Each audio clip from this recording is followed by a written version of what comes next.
Good morning guys. Isang panibagong umaga na naman sa ating lahat guys. So for today's video, magluluto tayo ng fish curry. Actually hindi ako marunong pero try ko lang. So ito yung mga nahiwa-hiwa natin, mga sibuyas, may sili dito. So maghiwa akong mga kamatis. Actually ito na yung mga yung isang pirasong isda. Naging 5 pieces siya. Hiniwa-hiwa ko naman ng maliit. Guys, dalawa lang naman kami. So, okay na sa amin. Sinisipan ako kasi naghiwa ako ng sibuyas. So, hindi ako iyan. Pinapakulo ko yung mantika natin. Naghihiwa ako ng kamatis. Yung kalabasan ng hiniwa. Guys, yan.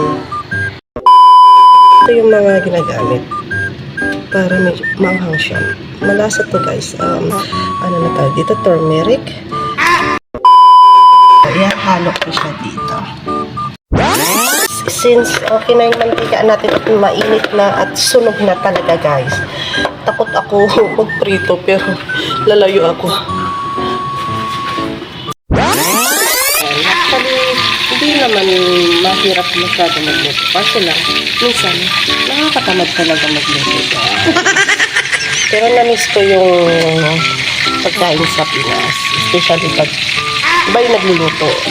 Mas feel na feel kong kumain.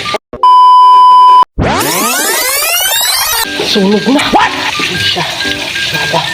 Kakabaliktado pa.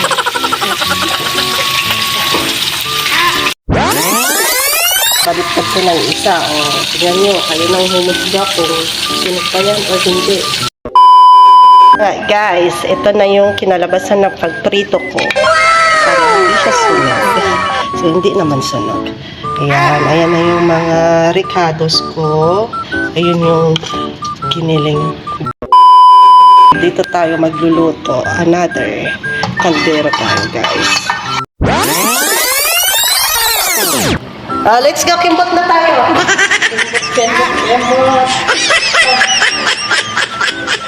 Trending like kimbot sa TikTok. Paano ba yun? Ikaw muna, ikaw muna. Hey guys, ang kasama namin. TikTokers din yan guys. Paano yung kimbot? This is it, pansit. So, ito na yung kinalabasan ng chicken curry. Masarap yan guys. Luto ko yan. So, ayan guys. Tapos na yung aking menu for today. Fish curry.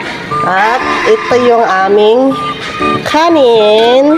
So, yung papudot ko na atan sayang may nagtada. Itlong ko na duwa dita.